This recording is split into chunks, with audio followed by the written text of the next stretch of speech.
আসলে এই ধানের সিজনটা আমি দুইটা মানুষকে অনেক বেশি মিস করি। একটা আমার বড় ভাই আর একটা আমার বন্ধু।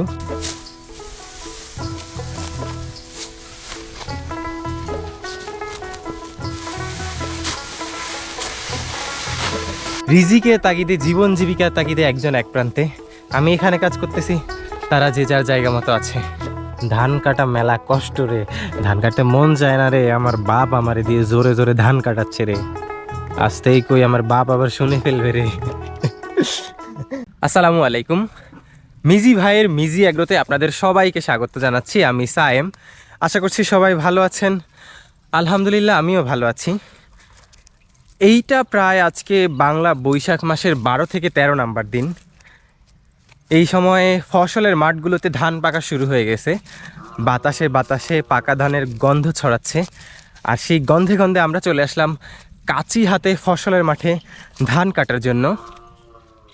এই যে যেমনটা আমার পিছেই দেখতে পাচ্ছেন, কাজ অলরেডি শুরু করে দিয়েছি আর মাঠে পাকা ধানও দেখা যাচ্ছে।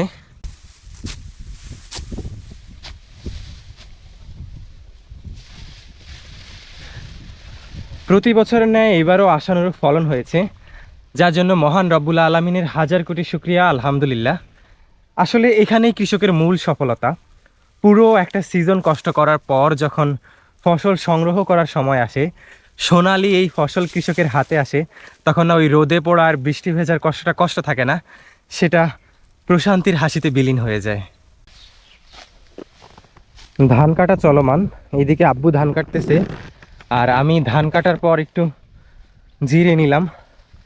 আসলে এই ধানের সিজনটা আমি দুইটা মানুষকে অনেক বেশি মিস করি। একটা আমার বড় ভাই আর একটা আমার বন্ধু।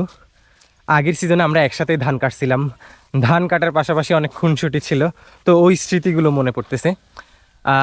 আমাদের বড় মিয়া মুসাফির মিজি ওরফে আব্দুল আজিজ মিজি এখন দেশের বাইরে, আর আমার বন্ধু যে কিনা দেশেই আছে কিন্তু দেশের অন্য প্রান্তে। আসলে জীবন জীবিকার খাতিরে কে কখন কোন জায়গায় থাকে সেটা বলা যায় না। আমরা যতই পরিকল্পনা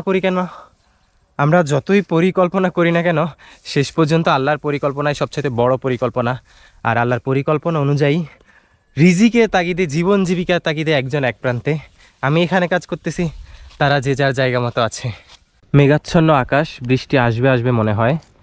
ধান কাটা এখনও চলমান, কিন্তু এই দিকে আমার অবস্থা 12টা। আমার শরীর যেন আর চলছে না। আর একটা পংটামি করতে মন চাচ্ছে, অ্যাজ লাইক এআই। দেখবেন ফিড স্ক্রল করলেই কতক্ষণ পর পর এআই ভিডিওগুলো আসে। এখন আমি যদি ওই রকমভাবে একটু ট্রাই করি, অ্যাজ লাইক আমি আপনাদের মিজি ভাইরে, আমি আমার হইল লাইক আমি আপনাদের মিজি ভাইরে, আমার নাম সায়েম রে, আমি এখন ধান কাটতে আসছি রে, অনেক ক্লান্ত হয়ে গেছি রে। ধান কাটা মেলা কষ্ট রে, ধান কাটতে মন যায় না রে। আমার বাপ আমারে দিয়ে জোরে জোরে ধান কাটাচ্ছে রে। আসতেই কই আমার বাপ আবার শুনে ফেলবে রে। আসলে কাজের ফাঁকে ফাঁকে ভ্লগ করা, এই ধরনের কৃষিকাজের সাথে ভ্লগ করা, এটা দেখতেই শৌখিনতা, কিন্তু বাস্তব চিত্র পুরাই আলাদা। ওই যে কাউয়াও ডাকতেছে কা কা।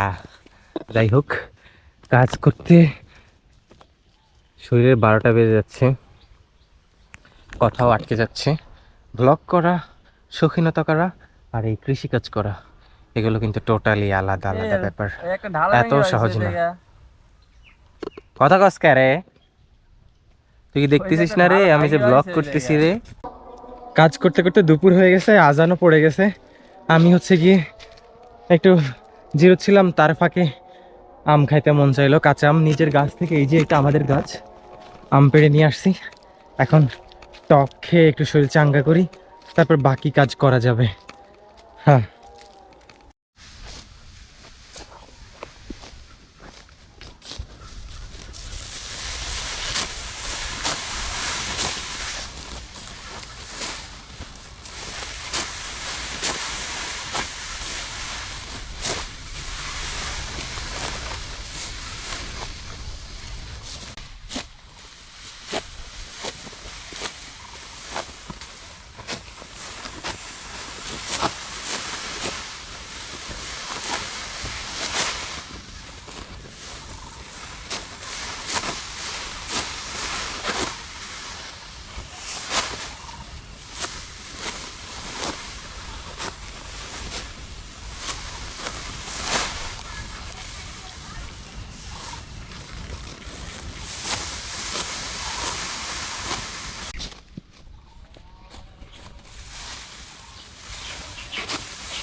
উফ, অবশেষে আজকের মতো কাজ প্রায় শেষ। এইটুকু শেষ করার পর আমাদের পুরো ফসলের মাঠের প্রায় বেশি অর্ধেক ধান কাটা হয়ে গেছে। বাকিটা যদি শরীর স্বাস্থ্যে কুলায় তাহলে বিকেলে, আর না হয় কালকে। কারণ ভাই কাজের জন্য তো আর প্রাণ বলি দিতে পারবো না।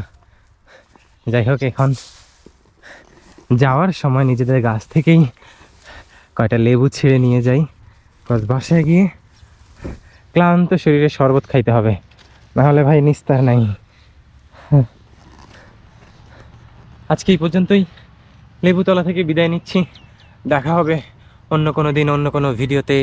সেই পর্যন্ত ভালো থাকবেন, সুস্থ থাকবেন, আর আমাদের মিজি ভাই পেজের পাশেই থাকবেন, মানে আমার মিজি ভাইয়ের পাশেই থাকবেন।